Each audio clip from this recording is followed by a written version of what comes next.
siaran untuk slot pertama menerusi aspirasi edisi Isnin yang positif untuk semua sahabat pendengar. Kita ada perkongsian pesona Rizara untuk bersama sahabat-sahabat. Waktu ini anda boleh ikuti secara langsung di FB IKIM FM maupun di FB Ustaz Muhammad bin Abdullah Al-Amin. InsyaAllah bersama dengan kita, tak lain tak bukan saya dah sebut namanya, tapi nama FB terlebih dahulu. Masya Allah. Assalamualaikum Ustaz. Waalaikumsalam warahmatullahi wabarakatuh. Sihat Ustaz ya? Alhamdulillah. Sebenarnya kan comel je baju Ustaz hari ni dengan poketnya bercorak-corak. Masya Allah. Alhamdulillah.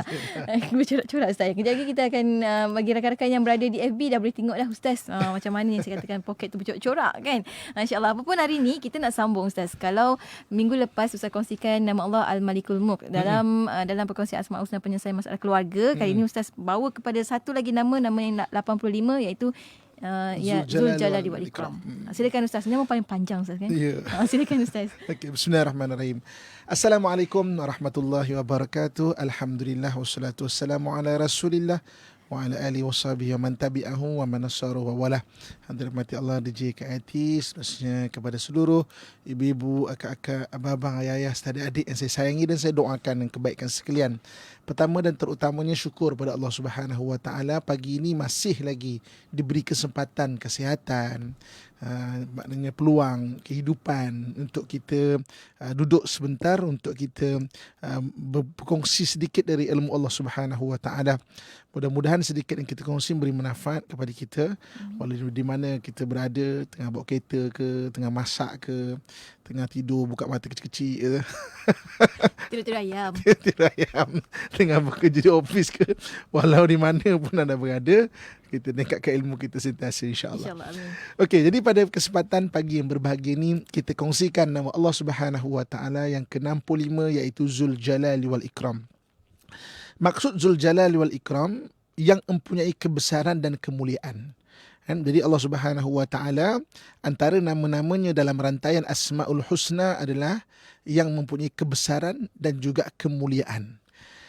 Bila kita bicara mengenai nama Allah Subhanahu wa taala yang punya kebesaran dan kemuliaan ini, daripada sudut aplikasi dalam rumah tangga kita akan bicara daripada tiga perkara. Yang pertamanya, ibu-ibu, kakak, tuan-tuan sekalian, Allah Subhanahu wa taala yang mempunyai kebesaran dan juga kemuliaan. Yang pertama, sifat Allah Subhanahu wa taala yang Ghafur. Ghafur ni maknanya yang Maha Pengampun.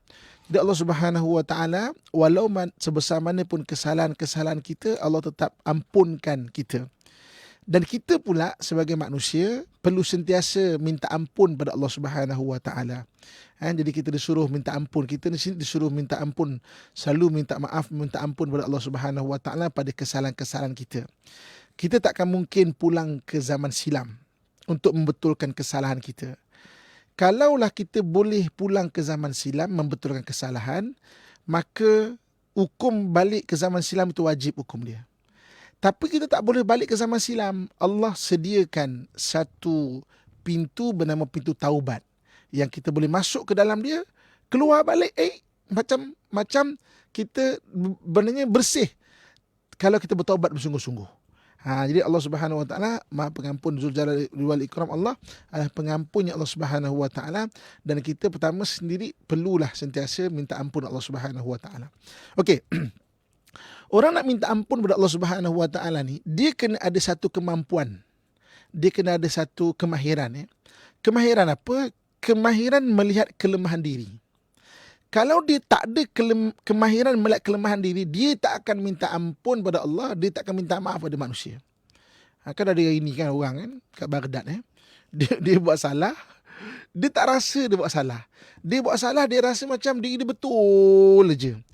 Semua orang salah dan semua dia je betul. Ada jenis orang macam ini. Sebab apa? Dia tidak ada satu kemampuan dan kemahiran melihat kelemahan diri kita. Jadi kita ni, untuk orang sentiasa minta ampun kepada Allah Subhanahu wa taala, ini kemahiran dia perlu ada. Bila sebut kemahiran, dia perlu dipupuk. Ada orang yang memang ada bakat dapat lihat kelemahan diri sendiri. Ada orang yang kadang-kadang dia perlu dipupuk. Dia perlu dibentuk dengan kefahaman dan kesedaran. Dia tak sedar kadang-kadang. Dia kata, abang ni kasar. Mana saya kasar? Mana saya kasar? Bukan kasar ke? Oh, ya ke? Dia tak perasan tau. Dia tak perasan. Sebab ya ke dia baik. Mana dia sedar tu. Kita sedar. Itu pun bagus. Okey. Ibu, kakak, ayah-ayah saya sekalian. Jika kita tidak mempunyai kemampuan untuk melihat kelemahan diri kita, ada 5 orang yang boleh bagi tahu kelemahan diri kita. Salinkan biar kita tahu. Mana orang yang boleh memberitahu kelemahan diri kita. 5 orang. Yang pertama siapa? Yang pertama guru kita. Kalau kita ni ada guru, guru akan beritahu awak ni kasar dengan isteri. Oh ya ke ustaz? Oh ya ke maknanya tok kan? Oh ya ke pak cik kan? Kita belajar. Dia tengok dia boleh tegur kita. Yang kedua siapa? Yang kedua orang yang sayang dekat kita. Orang yang sayang dekat kita, isteri kita, suami kita. Sebab itu kadang-kadang isteri tegur suami. Kalau kita mau jujur, teguran tu betul sebenarnya. Cuma keegoan sang suami sang suami, kadang-kadang keegoan suami itu menyebabkan kita tolak. Ibu-ibu kakak, kadang-kadang apa yang suami tegur tu kadang-kadang betul kadang-kadang, tapi kita rasa macam alah dia ni orang tua ni kan, kita mengelakkan dia kan. Dia buat benda yang sama je. Okay. Sebab tu Sayyidina Ali sebut kan, kalau kita dengar satu nasihat, unzur ila ma qala wala tanzur ila man qala. Kamu lihat apa yang dikata, jangan lihat siapa yang berkata. Kalau dia siapa berkata, kena keegoan kita akan tolak. So mana yang kedua, orang yang sayang kat kita.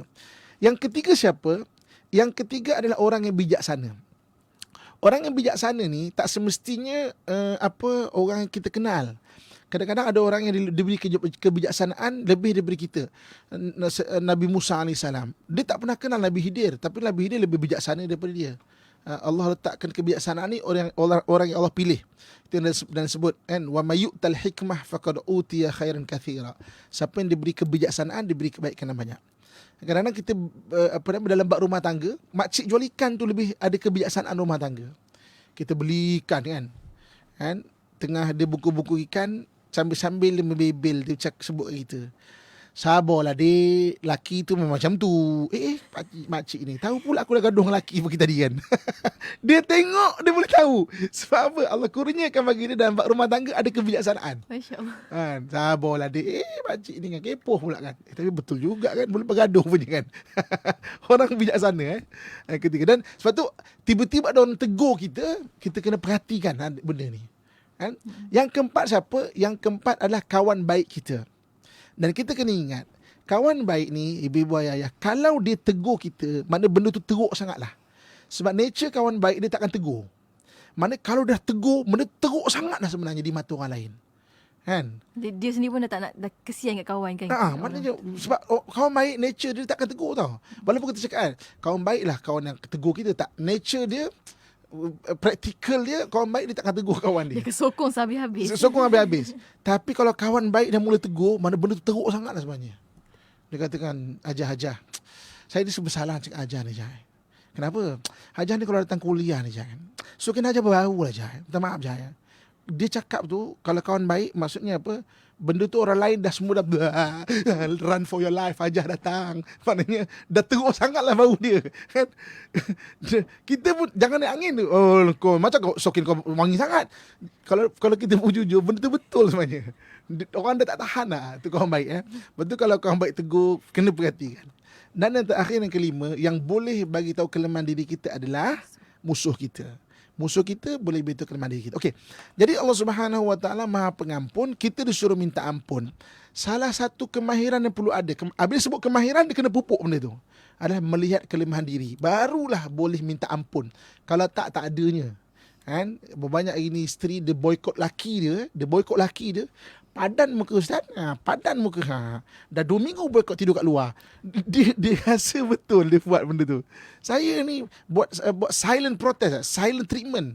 Wah. Padahal dalam hadis saya sebut kan. Terapis rupanya. Padahal terapis rupanya. Silent terapis Padahal Nabi sebut, kalau tak tegur 3 hari, sebaik-baik kamu adalah orang yang memulakan teguran. Ini silent terapis terapis punya ada. So ini maknanya dia tak tegur tu, dia rasa dia betul. Itu kadang-kadang dia kena pupuk dia kena ada apa nama, ada kemahiran yang perlu dipupuk. Jadi Allah Zul Jalal wal Ikram, Maha Mulia, Maha Besar Allah Subhanahu Allah Maha Pengampun. Allah Subhanahu Wa Taala, masya-Allah, Allah Subhanahu Wa Taala kurniakan kepada manusia itu ada peluang pintu taubat. Cumanya satu je, kita kena ada kemampuan itu. Bila sebut kemampuan dan kemahiran, kena bentuk. Abang-abang, ayah-ayah, jangan sampai dah tua, makin tak nampak kita punya kelemahan diri kan.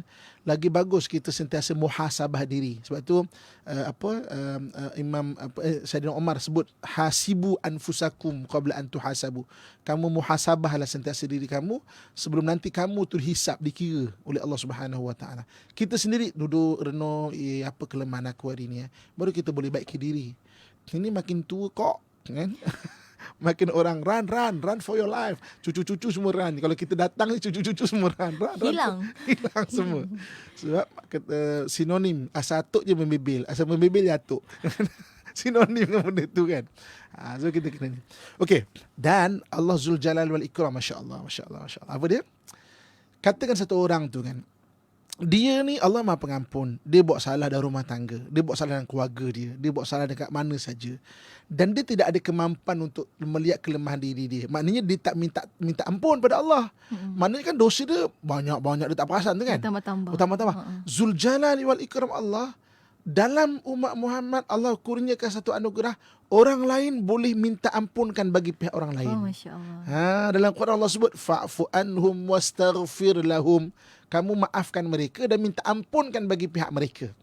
Jadi maknanya orang lain boleh minta ampunkan pada dia. Anak doa, ya Allah ampunkanlah ibu dan ayah aku, rabbighfirli wa liwalidayya warhamhuma kama rabbayani saghira. Kita minta ampun kepada pihak ayah kita. Maknanya Allah ampunkan dosa mak ayah tu hasil doa orang lain, hasil doa anak-anak dia. Masya Allah kan. Dan hasil doa orang-orang muslimin sekaliannya. Sebab itu ibu-ibu kakak sekalian kan, antara rukun khutbah Jumaat, khutbah kedua adalah mendoakan muslimin dan muslimat. Jadi dalam baca khutbah, Allah maghfir lil muslimin wal muslimat wal mu'minin wal mu'minat al ahya'i minhum wal amwat. Mungkin ibu kakak ayah-ayah lah terutamanya akan ingat doa ni kalau ayah-ayah tak tidur kan, kat khutbah Jumaat. Kalau waktu dia terbangun. Cakap baik Ustaz. Waktu dia terbangun. Waktu tu terbangun, okey. Maka kita akan biasa dengan Allah maghfir lil muslimin wal muslimat wal mu'minin wal mu'minat khutbah Jumaat tu. Kalau tak, ada ke? Ada ke? Teks Google. Ada ke doa muslim-muslimat? Jadi Allah Zul Jalal mulia dan besar Allah Subhanahu Wa Taala. Masya-Allah. Allah tu Maha Pengampun. Suruh kita minta ampun. Kita tak nak minta ampun, orang lain boleh minta ampun bagi pihak kita. Masya Allah. Ni kan. Jadi sebabnya batulah ibu kakak sekalian kan, peganglah ayat ini, fa'fu anhum wastaghfir lahum. Maafkan mereka. Maafkan isteri kita, maafkan anak kita, maafkan suami kita, maafkan mak ayah kita, maafkan cucu kita, orang keliling kita, maafkan. Selalu maafkan so di maknanya maafkan dan minta ampunkan bagi pihak mereka. Ya Allah ampunkanlah, dia tak tahu Tuhan. Ampunkanlah ya Allah, dia tak tahu ya Allah kan. Waktu Nabi SAW dibaling di Taif, antara doa yang cukup terkenal oleh Nabi kan, Nabi minta ampun kan. Allahumma hadi qaumi fa innahum la ya'lamun. Ya Allah hidayahkanlah ya Allah kaumku ini, dia tak tahu kan. Isteri aku ni kasar ya Allah, dia tak tahu Tuhan kan. Barangkali tak pernah tegur. Kita dah kongsikan pada kelas yang lepas. Untuk orang jadi baik kena 10,000 kali teguran. Untuk orang jadi baik. Jadi kadang-kadang mungkin isteri kita tak pernah ditegur, mak bapak dia tak tegur. Jadi nasib kita lah kita terpaksa kena tegur. Mula daripada bilangan pertama. Mak ayah dia tak tegur bang. Ayah. Nasib kau lah bang. Nasib kita lah yang terpaksa tegur. 10,000 kali tau. 10,000 kali. Nak jadi baik at least 10,000 kali. Jadi mak ayah tegur, guru tegur, orang keliling tegur. Orang kau tak cukup 10,000 kali, dia belum sampai lagi tu. Maknanya orang dibagi feedback untuk perbuatan dia tu, atau bagi maklum balas. Tak kena ni. Jadi itu yang kadang-kadang kau tengok orang spoil kan, sebab dia tak ditegur. Saya dah ajar cara kira. Maknanya datang 10,000 ni pandai ni Ustaz ni berdasarkan hadis Nabi SAW. Maknanya adib walada kasabaan. Anak kamu 7 sampai 14, kamu kena ajar adab, ajar sembahyang, ajar pada 7 sampai 14 tahun. 7 sampai 14 tahun tu bilangannya 7 tahun kan. Kalau satu hari kita tegur 5 kali untuk solat contohnya. Untuk solat contoh 5 kali tegur. Okey, katakan 365 hari kan. 365 hari kali 5 kali tegur sehari kali 7 tahun. Kita akan dapat lebih kurang 12,000 kali tegur. Kan? Itu memang kena tegur. Dan belajarlah tegur diri juga. Kita kena belajar tegur diri. Kena sedar, aku tak kena ni buat suami macam ni. Kita tegur diri kita sendiri. Kan? Jadi maknanya untuk jadi baik kena 10,000 kali tegur. Isteri kita tak pernah orang tegur. Nasib lah bang. Akak, suami kita tak ada orang tegur. Memang nasib lah kak, kena bebel lah. Kira kan 10,000 kali kak pakai tasbih tu kak. Dan cuba tengok Dia cerita tasbih. lepas tasbih, digit tasbih tu. Dan tengok lepas 10,000 kali, insyaAllah suami kita berubah. Sama ada berubah atau ada padam. Sebab kita bebel dia sakit jantung dia. Wallahualam. Okey, kita sambung kejap lagi. Okey. Alhamdulillah. Terima kasih banyak Ustaz. Ya Allah, Tuhanku. Kita semualah kena sama-sama lah. Kena gerakkan. Cara paling mudah kalau tak rasa, tak tahu, macam tak kuat nak beri nasihat atau sebagainya, mainkan semula apa yang Ustaz kongsikan. Di FB IKIM saat ini ada, tekan butang share. Tag nama suami, tag nama isteri. Mana dah tahu kan, ini pintu hidayah untuk mereka. Dan kita akan sambung lepas kita berhenti rehat seketika. Kembali selepas ini tentunya hanya di IKIM, Inspirasi Inforia Islami.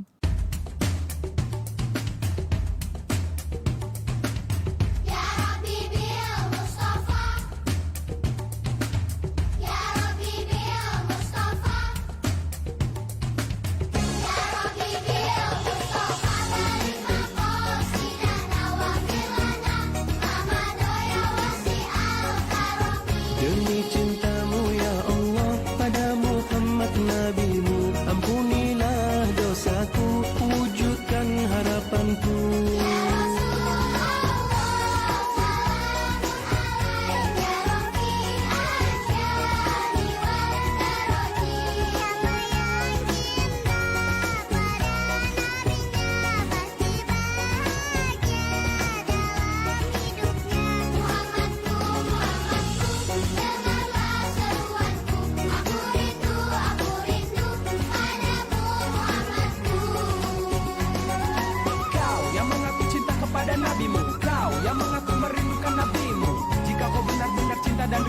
Kepada Muhammad Nabimu, buktikan taati perintahnya, tinggalkan larangannya, teladani akhlaknya.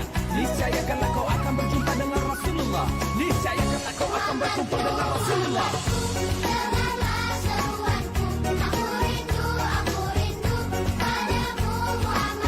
Kau ajarkan hidup ini untuk saling mengasihi. Ku tanamkan dalam hati, ku amalkan sejak kini.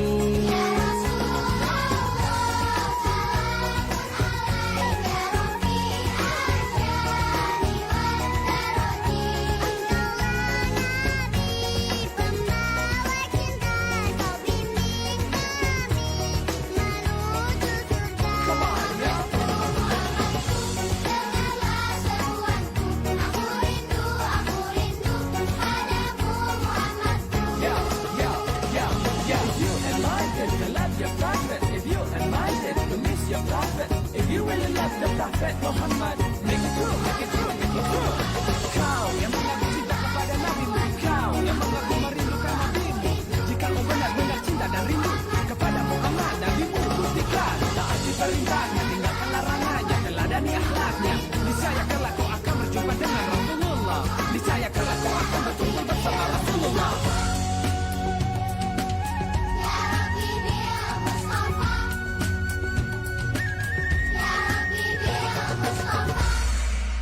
Alhamdulillah, kita kembali bersiaran menerusi Pesona di Zahra bersama dengan Ustaz Muhammad Abdul Alamin di Konti IKIM untuk Asmaul Husna, penyelesai masalah keluarga dengan nama Allah SWT Zul Jalali wal Ikram. Alhamdulillah, Allah tu yang maha punya kebesaran dan kemuliaan. Allah maha mengampun, suka orang yang memohon ampun, dan juga ada peluang orang lain boleh minta ampun untuk orang lain. Ustaz, terima kasih banyak Ustaz. Ya, cik abang semua, kalau isteri seorang kena nasihatkan 10,000 kali, kena 10,000 pesan kali. Kalau tambah lagi, tambah sendiri. Jangan tambah 20,000 kali.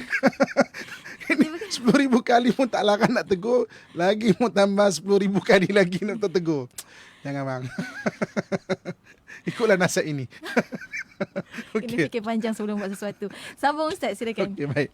Ibu-ibu, kakak, tuan-tuan, muslimin-muslimat sekalian. Allah, kita bincang Allah Zul Jalali wal Ikram. Allah yang maha mulia dan lagi maha kebesaran. Pertama sekali memang kemaafan Allah Subhanahu Wa Taala. Masya Allah, kalau kita baca Al-Quran, baca hadis, kita memang rasa, ya Allah, terima kasih Tuhan. Allah tu maha pengampun, disuruh kita untuk meminta ampun. Malas pula minta ampun. Ada boleh orang minta ampun dengan tabiat kita. Allah hantarkan orang lain yang minta ampun pada Pemurahnya Allah Subhanahu Wa Masya Taala. Allah, subhanallah. Okey, bab yang kedua Zul Jalal wal Ikram adalah pencaturan rezeki. Okey, pencaturan rezeki. Rezeki ni, bibi kakak, tuan-tuan sekalian, apa yang perlu kita faham adalah selagi mana ada kehidupan, selagi itu ada rezeki. Selagi mana kita hidup, selagi itu tak ada rezeki. Selagi itu ada rezeki. Kalau besok dah nak meninggal, orang kaya macam mana pun, berjuta pun duit dia dalam bank, berbilion duit dia dalam bank, dia hanya mampu makan bubur tu je. Kan? Maknanya itu je rezeki dia tu. Kan? Ada ke orang cakap hari ni kan, saya nak tunjuk saya kaya, saya nak makan 50 dulang. Tak adanya. Dia nak tunjuk dia kaya, dia kena sepinggan tu je bang. Itu belum lagi dah kaya, banyak penyakit darah tinggi ada, gout ada, lagi banyak benda tak boleh makan. Akhirnya banyak duit rezekinya itulah teh tak ada gula tu. Gula pun tak boleh letak. Gula pun tak boleh letak. Jadi maknanya selagi mana ada kehidupan, selagi itu ada rezeki. Selagi mana ada kehidupan, selagi itu rezeki memang ada. Cumanya Allah Subhanahu Wa Taala sebut, untuk mencari rezeki, kita kena mula dengan bersyukur. Jangan mula dengan tamak. Kan? Kena mula bersyukur. Macam mana cara dia? Okey, dua cara. Catatkan. Dua cara. Nak cari rezeki, mulakan dengan syukur. Dua cara. Pertama apa? Pertama, kita kena iktiraf dulu rezeki yang ada. Ya Allah, syukur. Aku banyak dah rezeki, ya Allah. Oh, banyak Tuhan. Memanglah mungkin hari ni kena berhenti kerja ke apa semua. Tapi kesihatan masih ada. Tulang 4 kerat kuat lagi. Alhamdulillah. Oh, syukurnya. Itu juga rezeki. Alhamdulillah. Isteri tetap support. Alhamdulillah. Anak. Maknanya kita kena iktiraf rezeki yang ada dulu. Kebanyakan orang, dia nampak rezeki yang tak ada kat dia. Belum dapat tu. Yang belum dapat. Dia tak perasan rezeki yang ada kat sekeliling dia. Akhirnya dia tidak bersyukur. Akhirnya dia tak appreciate benda tu. Itu yang sebut wa qalilum min ibadiy syakur. Sikit orang orang yang bersyukur. Ada orang pada hari ini rezeki dia adalah isteri dia yang cukup supportive. Cukup supportive isteri dia. Dia kena buang kerja ke apa, tapi isteri tak apa bang. Isteri sentiasa bagi semangat kat dia. Maksudnya sentiasa ada orang pendorong bagi dia. Dia tak nampak itu satu rezeki. Kan? Ada orang kadang-kadang okey lah, susah lah apa semua, tapi kesihatan Masya Allah kan. Dah berumur pun tapi macam anak muda punya kerja tu. Satu hari ada satu orang tua-tua berbual-bual. Dia kata kita ni kan, kita punya kekuatan ni kan dah makin turun lah. Maksudnya dah tak macam anak muda kan. Tapi satu orang tu, tak, saya rasa sama je. Pelik je kau. Buktikan apa yang kau nak cakap ni kan. Ya, aku waktu muda pun batu depan rumah aku tak boleh angkat. Sampai sekarang aku tak boleh angkat juga. Mana sama je. Tak ada menurun pun. Okey. Jadi maknanya rezeki, Allah sebut rezeki kena bersyukur pertama. Syukur iktiraf dulu. Yang kedua adalah syukur yang kita janjikan. Ya Allah, aku nak rezeki ni Tuhan. Kalau kau bagi, aku akan lebih bersyukur lagi ya Allah. Ini dalam Quran Allah sebut, la in syakartum la azidannakum. Kau bersyukur, aku mesti tambah nikmat ini. Tapi kalau dah dapat besok, jangan kufur. Sebab wala in kafartum inna azabi lasyadid. Kalau kufur, azab Allah tu besar. Jadi nak mulakan satu benda, kena dengan bersyukur. Jangan tamak. Sebab tamak Allah takkan bagi. Dalam Quran Allah sebut, wa mahattu lahu tamhida. Kami mudahkan manusia itu mendapat rezeki. Thumma yatma'u an azid. Kemudian dia rasa tamak untuk ditambah. Yatma'u tamak. Tamak untuk ditambah. Ketika dia rasa tamak aja, Allah kata apa? Kalla, aku takkan tambah. Tamak takkan tambah. Tapi syukur, Allah kata Allah akan tambah. Jadi maknanya rezeki ni kita jangan rusing. Akan selagi mana kehidupan, selagi itulah ada rezeki kita ni tetap ada. Ibu-ibu kakak jangan rusing. Saya kan menjaga rumah HIV Muslim. Rumah HIV Muslim ni biasanya orang kalau kena HIV ni banyaknya keluarga buang kan. Kalau meninggal tu, kadang saya dengan staf-staf yang menguruskan jenazah, macam 4 orang 5 orang je menguruskan jenazah kan. Selama berbulan-bulan dia dengan kita, kat rumah tu tak ada kenakan bayaran apa pun kan. Maksudnya memang kita jaga betul-betul sampai dia meninggal ataupun dia boleh sihat bekerja balik kan. Kadang saya renung, kadang saya lepak kat situ kan. Maknanya saya duduk tengok muka-muka mereka, dia tak perasan kat katil, tak ada, maknanya terbaring kat katil. Saya kata Tuhan, saya bukan saudara dia orang pun, dia pun sudut darah kan. Tapi boleh dia sakit, kau jadikan aku ni boleh tergerak hati nak buat rumah ni, jaga dia orang. Dan Masya Allah, ada makna sama-sama yang nak membantu dan sebagainya. Ada Tuhan, tengok yang rezeki kan. Selagi mana kehidupan, selagi tu rezeki tu tak ada. Walaupun dia terbaring, ada sukarelawan yang nak datang sama-sama, tolong cebokkan, mandikan. Boleh ada, Allah akan datangkan orang macam tu. Bini buang, anak buang, tak ada siapa jaga. Ada orang jaga. Masya Allah kan. Saya kena tengok, saya kata, saya nampak kebesaran Tuhan sebenarnya.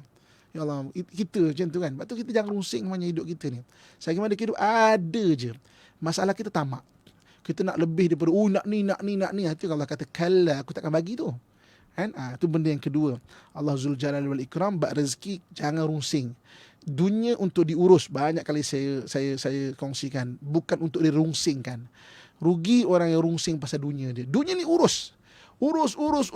Sunatullah dia jumpa manusia, bincang.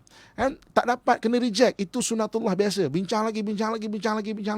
Tak dapat, reject lagi. Bincang lagi. Mana usaha. Akhirnya akan dapat. Kan? Itu sunatullah dia. Jangan pernah berputus asa. Uruskan. Jangan rungsingkan. Dunia untuk diurus, bukan untuk dirungsingkan. Rungsing tidak merubah apa-apa. Kita kata, susahlah sekarang pun semua tak ada, tiba-tiba berguni emas, bergolek. Kat rumah kita tak ada. Macam mana risau masa rungsing pun Tak ada. tetap tak ada. Datang jumpa orang, berbual, tanya, usaha macam mana. Mudah-mudahan Allah akan kurniakan benda kebaikan kat kita. Itu yang kedua. Dan yang ketiga, bab sakit. Okey, bab sakit ni dua benda kita kena faham. Satu, sunatullah. Sunatullah tu maknanya sifir alam. Jangan letakkan diri kita dalam benda yang berisiko pada penyakit. Dalam Quran Allah sebut, wala tulqu biaidikum ila tahlukah. Jangan campakkan diri kamu pada kebinasaan. Dalam bab COVID sekarang ini, kan? Jangan campakkan diri kita sengaja, Allah Maha berkuasa, sakit-sakit tak ada apa semualah. Kita pergi tak jaga, sunatullah kena atau tak kena sebab kita tak jaga. Kan? Maknanya sunatullah dia tu sipir alam, kena atau tak kena. Okey? Ada juga orang yang Allah takdirkan, dia panggil khawarikul adah. Khawarikul adah ni di luar kebiasaan. Itu jarang-jarang. Dia pergi tak kena. Itu jarang-jarang. Itu rezeki dia. Kebiasaannya, jangan letakkan, campakkan diri kita pada kebinasaan. Itu benda kita kena faham tu. Contoh katakan, macam contoh sekarang ni wabak lah, macam COVID dan sebagainya. Dijaga, suruh jagalah. Cuci tangan. Cuci tangan tu mungkin nampak remeh. Tapi kalau dah sakit, lagi remeh nak menjaganya. Kan? Sikit je cuci tangan tu kan. Kemudian yang keduanya, jangan rungsing. Penyakit ada ubat. Kan? Habis sekarang COVID tak ada, belum jumpa. Adalah hikmah dia. Apa yang Allah telah aturkan. Tapi setiap penyakit ada ubat. Dalam hadis yang disebut, walikulli da'in dawaun. Mana setiap penyakit mesti ada ubat. Kecuali mati. Kalau memang takdirnya itu mati, cari macam mana ubat pun dia takkan dapat. Kan? Maknanya semua benda ada ubat dia. Yang sekarang belum jumpa lagi, kita doakan biar jumpa. Tapi mudah-mudahan doakan terus.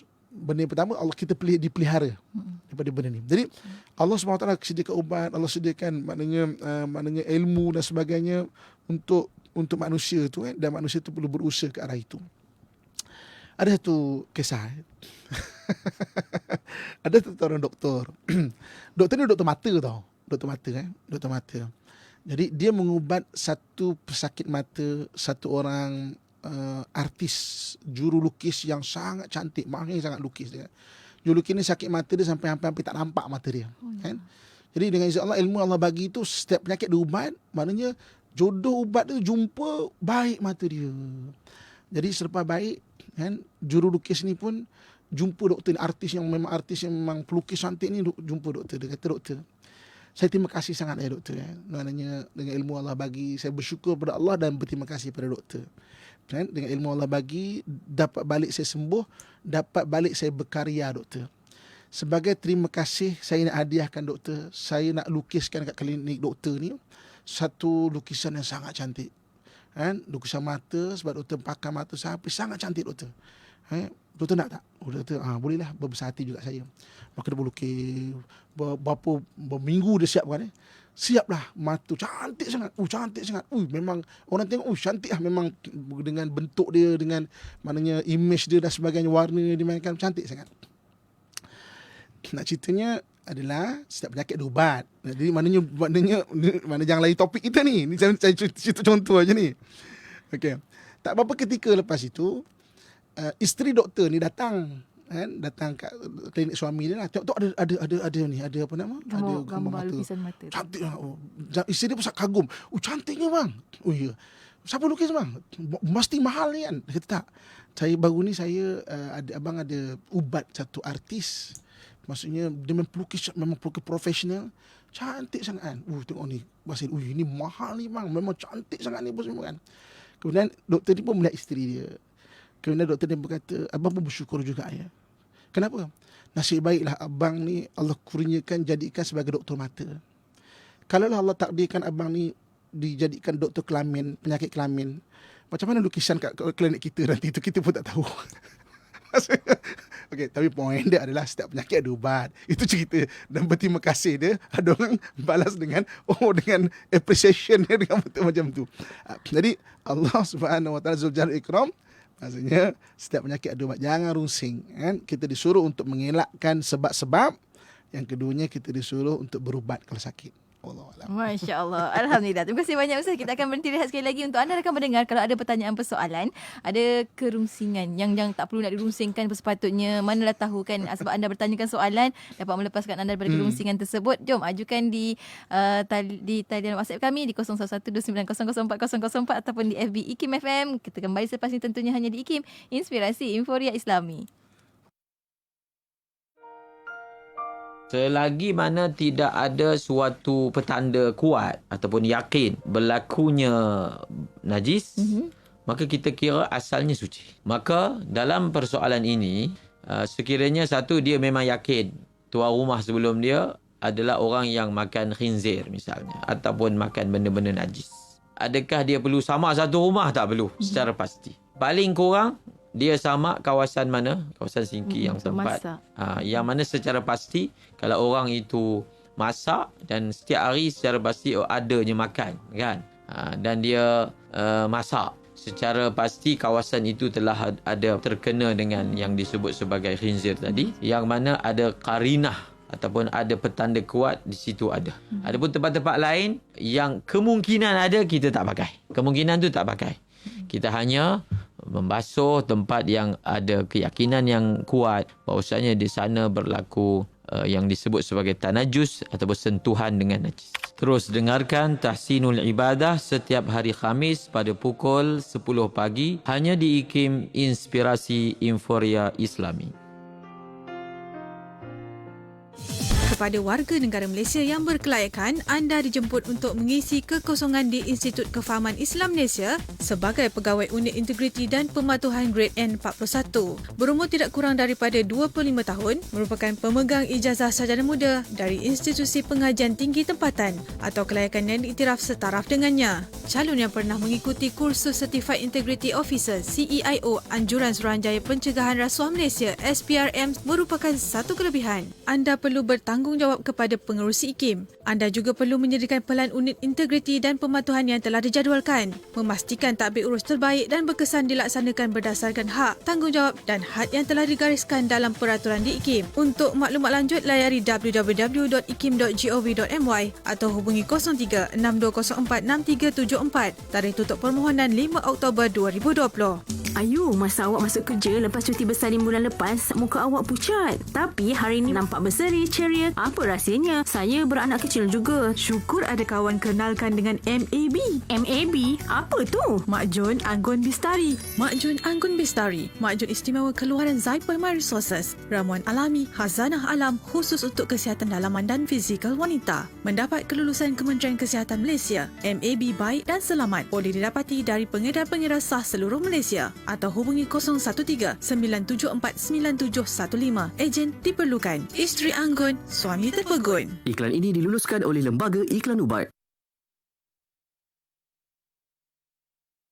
Inspirasi Inforia Islami tentunya hanya di Radio IKIM. Kita kembali bersiaran menerusi perkongsian Asmaul Husna penyelesaian masalah keluarga dengan nama Allah SWT Zul Jalali wal Ikram bersama dengan Ustaz Muhammad Abdul Alamin di Konti IKIM. Ustaz dah terangkan tadi bahagian-bahagian mana yang perlu kita syukuri, perkara-perkara mana Allah itu memberikan kepada kita. Masya Allah. Terima kasih banyak Ustaz. Dan kita nak raikan soalan-soalan daripada sahabat-sahabat kita. Dah banyak dah dihujani juga soalan di FB IKIM FM dan juga di WhatsApp IKIM di 0112900404. Saya gabungkan dua soalan daripada Kak Lina dari Melaka dan juga soalan lagi sahabat kita ni, kata mengapa kita, sebagai manusia susah untuk mendengar kritikan orang tentang kelemahan sebenar diri dan bagaimana cara kita nak berlapang dada. Dan macam Kak Lina pun kata orang boleh memberitahu kelemahan diri, boleh ke anak menegur kelemahan ibu bapa, Ustaz? Okey, ada dua soalan situ. Pertama, kenapa susah nak terima? Kedua, boleh tak tegur anak, tegur ibu bapa? Ibu bapa. Okey. Yang pertamanya, okey. Dalam hidup tak ada benda kebetulan. Itu benda kita kena faham. Dan setiap orang yang hadir dan pergi dalam hidup kita adalah takdir dari Allah Subhanahu Wa Taala. Datang dan pergi. Itu takdir Allah Subhanahu Wa Taala. Jadi Itu yang kita kena betulkan cara memandang. Tiba-tiba ada satu orang datang tegur kita. Sebenarnya bukan orang itu. Sebenarnya Allah datangkan dia untuk memberitahu sesuatu pada diri kita. Sebab tu cara kita mandang kena betul. Okey, saya baru ni berbual dengan satu orang doktor tau. Doktor ni dia kaji bab otak, neuroscience bab otak. Seorang maknanya beberapa orang usahawan dengan orang bukan usahawan. Orang bukan usahawan ni maknanya siapa pun sajalah. Okey. Dia dipasangkan alat lah dekat otak ni kan. Kemudian baringkan dekat scanner tu, dia bagi tunjuk gambar. Itu je. Tunjuk gambar. Okey. Ketika ditunjukkan gambar kepada seusahawan ni, otak usahawan ni terus nampak kuning merah nampak. Berfikir dan terus nampak peluang. Sedangkan orang yang bukan usahawan tengok gambar tu berlalu macam tu saja. Tak ada apa makna. Tak ada apa makna. Yang saya nak cerita kat sini adalah kemahiran itu. Sebagai seorang usahawan, dia nampak satu benda, dia terus nampak benda sebalik. Dalam agama, kita disuruh melihat cara iman. Maknanya datang satu benda, bukan orang itu tau. Tapi sebalik itu, dia datang bukan dengan kebetulan. Ada benda yang Allah nak tegur kita sebenarnya, untuk kita baikkan diri. Jadi kalau kita betulkan cara memandang, maka kita akan betul cara kita menerima. Kalau kita kata, alah, tegur dia pun ke laut, contoh kan dia bukan lagi nak tegur orang kan. Memanglah kita tak akan terima lah tegur orang tu. Tapi kita cakap, ya Allah, ini benda bukan kebetulan. Kau datangkan ini bukan kebetulan. Kalau anda kata dia cakap tu betul, aku ada peluang baikkan diri. Kalau dia cakap tak betul Tuhan, aku ada peluang memaafkan. Dua-dua ada kebaikan. Kan, terima tak terima, dua-dua ada kebaikan. Cakap lagi. Maka kita akan minta dia cakap lagi. Orang tu pun ke kepala. Kau ni dah kenapa? Inilah kelebihan dengar pesona di Zara. Okey, maknanya pelik lah kau. Biasa kau melenting, ini kau tak melenting kan? Inilah kelebihan. Biar aku tekan dengan butang share untuk kau. Okay. Dengar sampai habis. Dengar sampai habis. Semua benda berkaitan dengan cara kita memandang. Betulkan cara kita memandang, kita akan betul cara kita menerima. Okey. Yang kedua, boleh tak tegur mak ayah? Tidak dikatakan anak derhaka kalau tegur 3 perkara pada mak ayah. Yang pertamanya soal akidah. Mak ayah kita ada pakai tangkal ke apa semua, kita tegur dia. Tak dikatakan anak derhaka. Yang keduanya soal hukum hakam. Benda-benda haram contohnya kan. Mak tak kena ni mak kan. Mak pergi mengatur orang.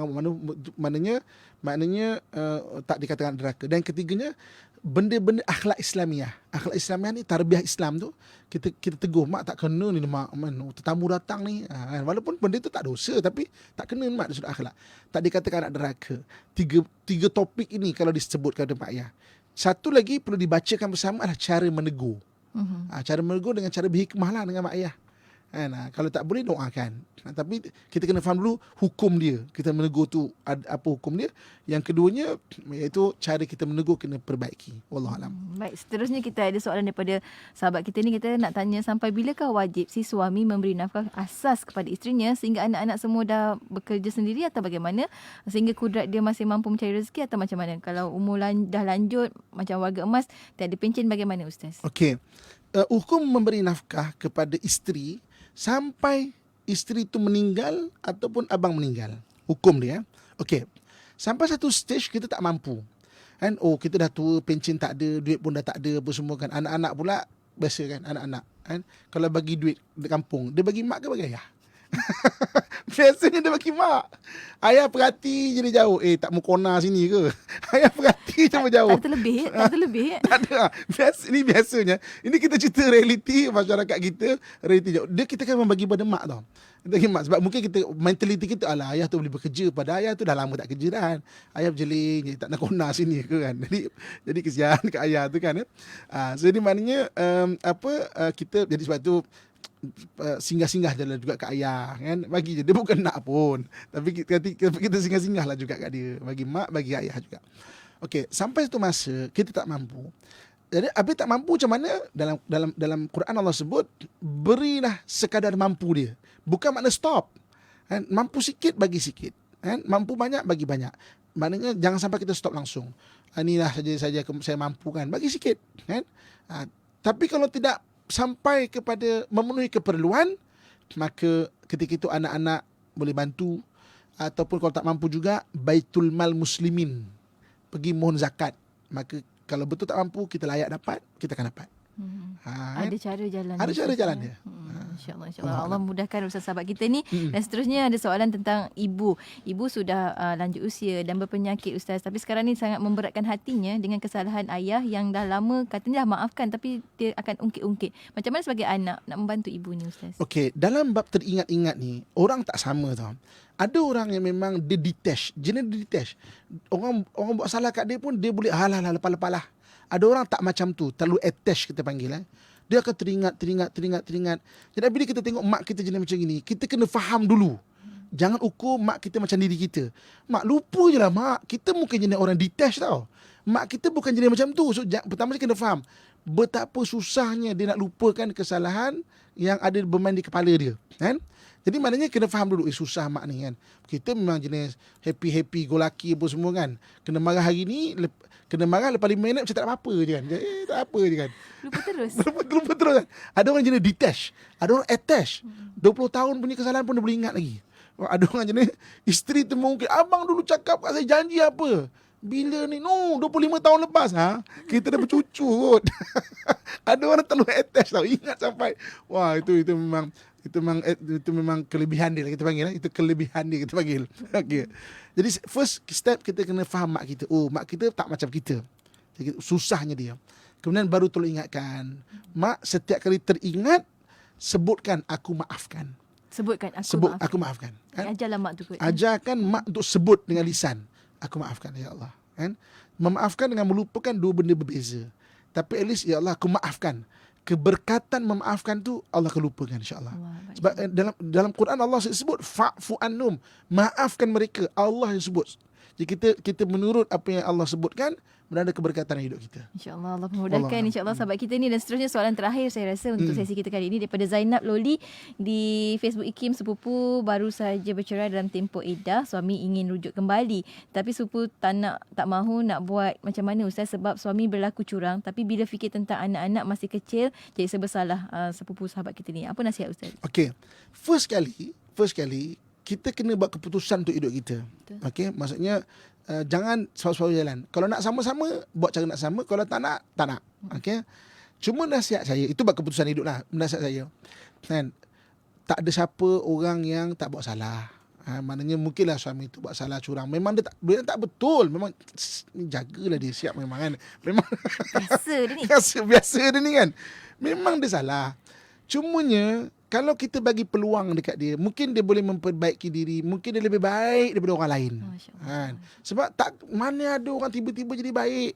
Itu memang rezeki dia lah. Memang 1 juta satu, lain-lain memang baik. Memang baik sampai tua, baik semua baik, meninggal pun baik. Memang baik lah. Macam cakapnya. Keluar Ustaz. Memang ada orang macam ni. Tapi 1001. Maknanya kalau 32 juta rakyat Malaysia, ada 32 orang je. Kan? Mungkin jati seorang. Tinggal lagi 31. Jadi tak banyak orang macam ni. Ustaz nak makan apa tengah hari nanti? Jadi tak banyak. Jadi yang akak kena ingat, kalau kita nak tiba-tiba dia jadi baik, memang susah. So dia membuat kesalahan, dia nak minta maaf, itu bagus dah tu. Jadi dia ada rasa salah, sedar, nak rujuk balik. Ini peluang untuk kita tegur abang, nak rujuk balik, tapi abang jangan buat lagi janji. Mana ini masa untuk kita tegur dia. Dan mudah-mudahan dengan dia belajar daripada kesalahan, dia jadi orang lebih baik lagi. Sebab kadang-kadang orang yang tak kenal yang hitam, dia tak akan appreciate yang putih. Dia tak akan menghargai yang putih. Dia curang kan. Dia kenal satu orang perempuan, rupanya dia kenal, oh isteri aku jauh lagi baik lah Tuhan. Banyak kes macam ni Kak. Kan? So rasanya akan maafkan. Jadi kadang dia tak appreciate kita tu sebelum dia kenal yang hitam. Habis dia kenal hitam baru dia tahu, baguslah isteri aku ni. Kan? Sebab tu maknanya ada orang yang begitu. So maafkan dia, rujuk balik. Maknanya dengan anak-anak besarkan dengan cara baik dan penuhi semarakkan rumah dengan doa. InsyaAllah. Amin ya rabbal alamin. Terima kasih banyak Ustaz, saranan dan doa-doa serta nasihat-nasihatnya. Alhamdulillah. Dan kita sampai ke hujung. Ustaz, sedikit kesimpulan dan juga doa untuk kami. Ibu kakak, tuan-tuan muslim-muslim sekalian. Okey, so hari ini kita bicara Allah Zuljalali wal Ikram. Allah yang maha besar dan yang maha mulia. Kita bicara dalam 3 sudut. Kita tengok pengampunnya Allah Subhanahu Wa Taala. Di sudut kita juga disuruh untuk minta ampun dan minta maaf. Yang kedua, bab rezeki. Jangan rusing bang, ayah-ayah, kakak, rezeki tetap ada. Minta pada Allah, jumpa manusia. Itu dia punya formula. Jangan minta manusia jangan pergi jumpa manusia tanpa minta pada Allah. Kan? Jangan juga semata-mata duduk diam tak buat apa-apa. So maksudnya minta pada Allah, malam, pagi usaha. Ya Allah, tunjukkan jalan nak jumpa siapa. Jumpa ni kan. Mudah-mudahan niat ikhlas Allah akan bagi jalan. Yang ketiga, sakit. Sakit, jangan letakkan diri pada penyakit yang berjangkit. Yang keduanya, kalau dah sakit kena berubat. Allah SWT sediakan memang setiap penyakit itu ada ubat. Jadi kalau kita tengok dan kita bacakan rumah tangga kita, jadi kita akan lebih positif rumah tangga kita ni. Sentiasa positif, sentiasa bersemangat, sentiasalah hidup kita ni membuat benda-benda kebaikan. Jadikan attitude untuk melihat kelemahan diri supaya kita dapat memperbaiki diri. Wallahualam. Kita akhiri dengan doa Ustaz. InsyaAllah. A'udzubillahi minasyaitanirrajim. Bismillahirrahmanirrahim. Alhamdulillahi Rabbil Alamin. Wassalatu wassalamu ala ashrafil anbiya'i wal mursalin wa ala alihi wa sahbihi ajma'in. Mudah-mudahan Allah jadikan saya dan kamu sekalian hamba Allah yang soleh dan solehah, yang sentiasa mentaati perintahnya dan meninggalkan segala larangannya. Ya Allah, ya Tuhan kami, jadikanlah kami orang yang sentiasa bersyukur di atas segala nikmat-Mu, ya Allah. Jadikanlah kami orang yang sentiasa bersabar di atas segala ujian daripada-Mu, ya Allah. Jadikanlah kami orang yang sentiasa beristighfar di atas segala dosa dan kesalahan kami, ya Allah. Jika Engkau matikan kami dalam keadaan beriman dan tanpa sebarang fitnah serta kekecewaan, ya Allah. Sudahi hidup kami dengan husnul khatimah, ya Allah. Ya Allah, ya Tuhan kami, jika ada di kalangan kami orang yang sedang susah, ya Allah, bantulah segala urusan mereka, ya Allah. Jika ada di kalangan kami orang yang sedang sakit, ya Allah, berikan kesembuhan-Mu kepada mereka, ya Allah.